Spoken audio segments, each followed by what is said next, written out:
So I'm not really saying much with this one, just because,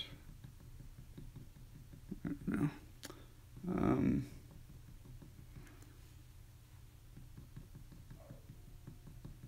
One thing that I have noticed, I try to keep in mind with some of these works, is that the mountain scenes that I've done, for example, the one that I did of Delicate Arch, I knew that Delicate Arch out in the desert is actually sandstone.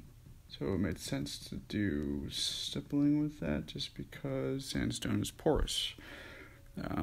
It's also pretty fragile out there, and I knew that just from a physical standpoint, even though I've never been there, that if I walk up to it and touch it, that it is going to be pretty fragile. Not unlike the sandstone out in Red Rock Canyon. It's not going to be anywhere near as hard as the Corbin sandstone that we have at the Red River Gorge. Nor will it be anywhere near as hard as the sandstone out in the New River Gorge. But it's still sandstone, and it still has a very distinctive texture to it. So, with something of that nature, it makes sense to do stippling, because a whole bunch of dots actually equate to the physical texture. So, from a visual standpoint, it kind of carries along with that same representation. With something of this nature, a dog, for example, especially this kind of dog, the hair is short. It's not wavy, it's not long. So even when I'm just, instead of kind of shading in like I could, I'm going at it individually, like very tiny strokes. Because that is the closest way that I can replicate the physical feel of what it might be like from a visual sense. It is, once again, kind of tedious to do, especially if you're not used to making this kind of stroke, I guess. But I don't know, it translates well from a visual sense to what you would physically expect. Ironically enough, I don't know if you can hear it or not, but the people that live above me, within the past couple months, got a dog. So I think it's kind of funny. I can hear this dog up there howling. It gets excited. It's still a puppy, so of course it's doing what puppies do, and it makes noise. I can hear it jumping around all over the place because, living in an apartment, you can hear shit. There's not really much privacy, unfortunately. The cost of living in an apartment is inexpensive, but at the same token, you kind of get what you pay for from that respect, and that is a profound lack of privacy, both from what neighbors hear of me doing stuff and what I hear of them. As a result of that, amongst other things, I hear when their dog is jumping all over the frickin' place. And I imagine that when I had a dog as well, my neighbors could probably hear her running all over the place when she got a case of the zoomies. Not that big a deal. But I do think it is quite entertaining when I'm working on a dog itself, and suddenly in the background I hear a ow, ow. Not really sure if it translates to the recording or not, but I can't help but chuckle at least a little bit, yep. I hear you, puppers. And then, hey, look at that, I'm working on a portrait of a dog as well. So, here it goes again. A little bit of art imitating life, I suppose. Crazy stuff.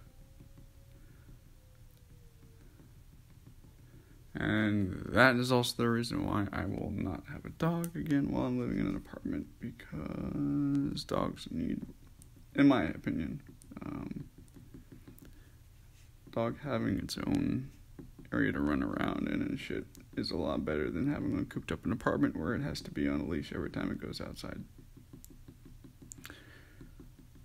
Maintenance, I mean, they're not even very hard to maintain, and they're pretty easy to satisfy as long as you let them out and run, but it's just not conducive to apartment life. I don't think I would feel too guilty having one. Again, in an apartment. If I rent a house with a yard, different story. But yeah, not gonna happen this time around. So this is basically the first pass that I'm doing as far as this kind of shading is concerned. I gotta go much deeper with the coat up along the back area. And that's fine. I knew that was gonna happen. When I'm doing these things, I kind of tend to find myself running into a whole lot of artistic ADD. I will get really moving on one spot, then I'll see another spot that could use some work, so I'll focus on that, and then I'll jump back all over. There's no real rhyme or reason as far as which areas that I go after. I will get really stoked on one spot, then I'll hop over to another. Back and forth, back and forth, back and forth, back and forth. And the only real thing that I got to keep in mind when I'm doing that is to make sure that I don't oversaturate a particular area, because then I have to kind of compensate for the attention in other spots, and that can get a little tricky. Okay, in some of these areas I am actually going to kind of scribble in some shading, just because there isn't really much texture to revolve around, because certain parts of this dog's body is thicker than the others from a coat perspective, like it's fluffier. Oh. Yeah, I hear you, dog, and I'm sure the other neighbors hear you too. I don't know if you're being kennelled or something to put in timeout because you're owners or what, but man, oh man, oh man. When you're unhappy, you let the rest of us know, don't you? Apartment life.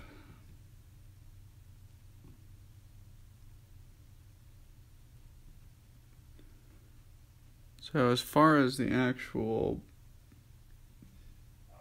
body and the generic shading of this particular one, I'm getting close to being about done with the broad strokes. Then it's going to be more into the depth of the shading. When I was younger and doing really when I was cutting my teeth a lot more, way back in the day, back in high school, I used to be really timid as far as going in and bringing out the contrast to certain elements. And I would be like, oh yeah, this is done, without really giving it a good look. And I've found, jumping back into this crap, is that there's a lot more contrast in life that I don't know if it goes unseen or unnoticed, but in a generic reference, contrast is by definition a difference. That's what it is. From an artistic standpoint and from a design standpoint, it goes into a little bit more detail. Contrast being the difference between dark and light values in any given object. And I always was really lazy when it came to contrast. I would make something really light and really brushy and just be like, oh, it's done, who cares? And my work was never really all that great as a result. I would slack off really bad when it came to adding a lot of contrast onto something. In my mind's eye, it was already done, even though realistically speaking, what I was doing was just shit. I thought it looked pretty cool, but realistically speaking, I didn't have the motivation to go back over things a million times and make them really pop, make them zap, make them stand out. And it was because I didn't really care. I was very mediocre with my appreciation for it. I don't know why, I just didn't really, there wasn't anything driving it. You can speculate onto why all we want. I'm pretty sure. So, I was growing up, I kind of had a good notion of artistic talent, and I enjoyed it, but there was always someone that was just, at least in my eyes, light years better. And I bring up this subject pretty frequently, so bear with me while I repeat it. Here's a guy who would take 5 minutes, well, longer than 5 minutes, maybe more like 10 or 15 minutes, and in that 10 or 15 minutes, he was just naturally gifted. He would wrap up a photorealistic portrait using just a stick of graphite on a piece of paper, and the way he was able to make it just like really finish and stand out was beyond me. It was impressive to watch, and it was really like awe-inspiring to watch, but my jaw dropped every single time. Friendly guy. He, ironically enough, works for a toy manufacturer designing Batman toys now. Action figures. At any rate, he and his brother were really damn good at just creating art. I believe his brother is now an art teacher. And I see some of the stuff that he does now, and he brags about his students and everything, and it's beyond impressive. And I've seen the work that he does as well on Facebook, and it's still, nothing I do can hold a torch to it. It's just that good.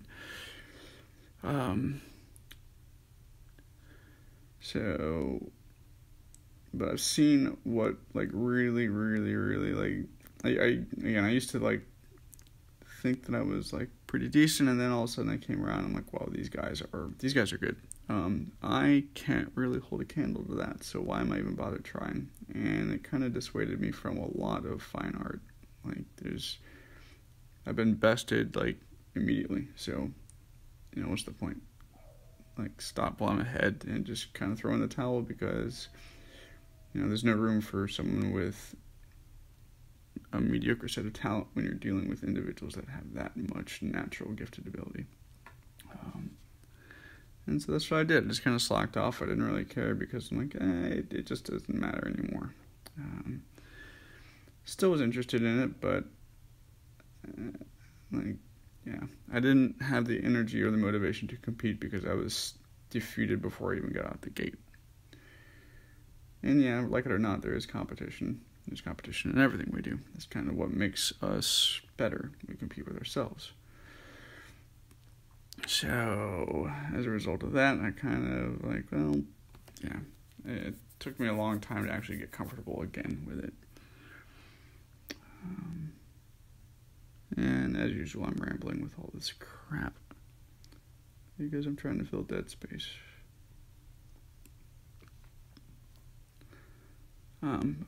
But so I had a big thing where I just, like, I got discouraged really quickly, demotivated, and I would never bother going in with, like, bringing out the values of anything. And while my work wasn't necessarily terrible, I mean, it was alright. It was definitely one of those things where I felt defeated right out the gate, and I let that impact any type of creativity, any type of vision, any type of motivation that I had. And the first thing that went was always the amount of emphasis that I put onto anything that I was doing. And so I kind of, like, slacked off. I didn't really do a whole lot. I didn't put a whole bunch of effort into stuff. And the first thing that left with that was putting into all the layers and the elements of the contrast of anything. So make it really pop, make it zing, make it really stand out. My drawings, from a fine art perspective, were all very light. They didn't have much shading. They didn't have much pronunciation. They weren't very dramatic. They were very bland, kind of muted. There wasn't much to them. And it didn't really have a whole lot of motivation to add to that, because I was like, well, I'm not as good as XYZ back in high school. I know this, so what's the point of even trying? And so I hung it up. I gave it up for a long time. Then I started to get into a graphic design standpoint and started to be like, well, maybe I can do something with this, because, hey, computers are neat. It's an area that I can just kind of like, it adds an interesting twist onto the medium, and maybe I can make something with that. and seem to find it okay. It's entertaining to a point. But doing the fine art perspective itself is also really rewarding anymore. It's also worth noting that the works that I was doing while I was in high school, when I was trying to pump out some volume, I didn't really have a whole lot of time to do it because we were focused on other academic areas as well. And I am the kind of guy that I don't necessarily my attention span. If I get really engaged into something, then I tend to kind of take off. I enjoy it while it's in the moment. But you're not going to really secure me down for 30 minutes a day to do something like this. Isn't generally enough time. I need to have twice that. That's why some of these things end up being a few hours long at a time. I'll spend 2 hours doing something. So the hour that we had in high school to do any of our projects, and realistically speaking, it wasn't even an hour because you'd spend 5 minutes with roll call, 5 minutes getting all your materials together. You'd be lucky overall to get maybe 25 minutes total to work on something. And for me, it would sometimes take 10, 15, sometimes 20 minutes to get into the flow of doing something to where I'm really enjoying it. It didn't lend to a very, I couldn't get the passion going. I couldn't get the motivation going. It was then that I would take a project home with me and start working on it after school, but as a result of that, I wasn't paying attention to the other classes I was taking either. So it was what am I, you can't put a whole lot of effort into one thing without letting others suffer. At least not from a traditional academic standpoint is what I found. So it was well, what's the point here? What's going on? And that just, of course, fueled the discouragement as well. But that was what I learned overall, is that motivation, and the one thing that I was always lacking as far as most of my drawings from high school was concerned, was bringing out the contrast. I was very lazy with it. I didn't really want to do it, and I couldn't really see the fact that I was missing it. And it wasn't until I got into a lot more pen work and ink work that I was oh yeah, it needs more contrast. You need to make things darker. And by making them darker, also kind of inadvertently made them a bit more dramatic, but that's kind of what I was missing. The other stuff was making them more dramatic. They were too light, they appeared blotchy, they didn't really grab the eye. And in my mind's eye, they looked good, but realistically speaking, from a critical standpoint, they were pretty mute. They were dull. There wasn't anything in them that popped. And these, I feel like I've finally gotten comfortable enough with this niche, and my confidence has gotten up, that they tend to pop a bit more. I take a bit longer with them, but that's just kind of the way my attention goes.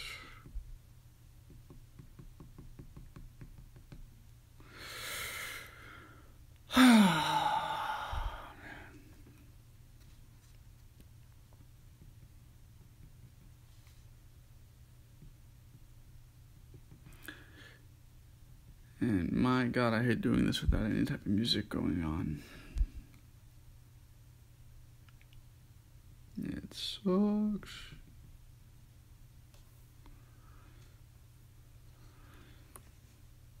But digital media being what it is, I am at the whim and the mercy of copyright stakeholders.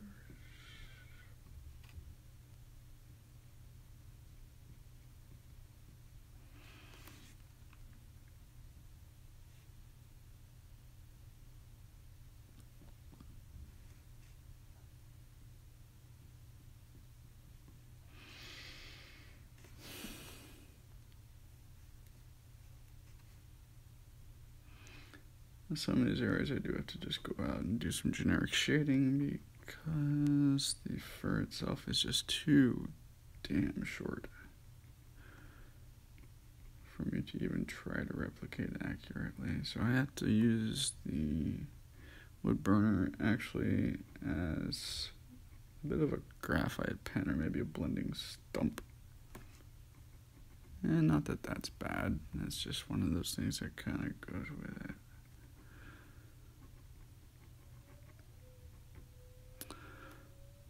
By the way, the individuals that I was talking about back from high school, those are the Wade brothers. They're Seth and Jared.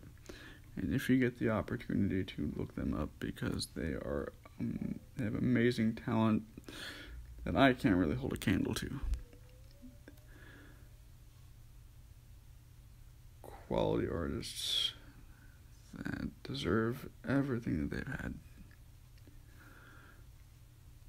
I believe, and Jared's the older one. He's the one I mentioned was doing the whole like Batman toys and stuff. He's a football player in high school. He also was an amazing performance artist as well. His younger brother Seth, he's the instructor. Amazing talent. Again, both of them, I can't say enough good things about them. They're really, really good people. One of my childhood friends, Matt Evans, was also pretty instrumental in showing me and teaching me a few things as well. He moved out to California and came back to Cincinnati a couple years ago. Unfortunately, just with climbing being the way it is, the all-consuming activity, I haven't actually gotten a chance to see him since he got back. I know that they game a lot. They got their D&D things going. Which more power to it, you know? Something that they enjoy. Something I used to enjoy, but I just kind of fell out of my appreciation for it. But yeah, Matt is a good dude. I haven't seen him in years. Went out to California for his wedding, actually. That was my first time I was in California. Oxnard, if I'm not mistaken. That was an interesting experience. And that was right before I jumped into design school. Went out to his wedding, and then the next day came back. Or went out to his wedding for a week out there. Came back. And next day back into Dayton is when I was enrolled full-time at Sinclair under the Visual Communications program.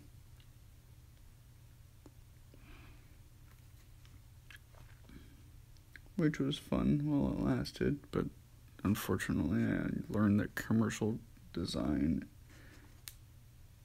was not for me. I enjoyed creating what I enjoy creating. Turns out I'm not too fond of creating what somebody else tells me to create.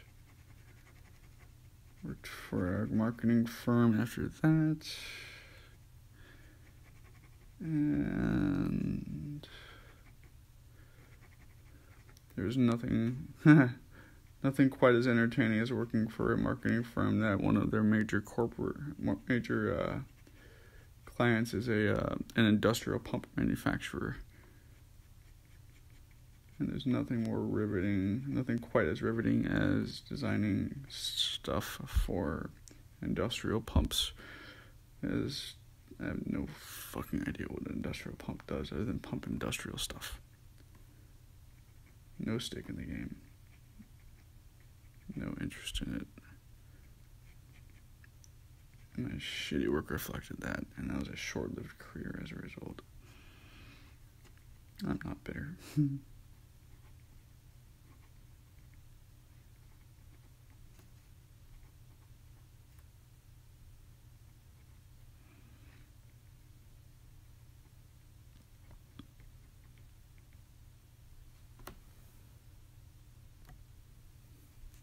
Alright, and my phone's about to run out of juice, so I think I'm going to sign off here in just a moment or two.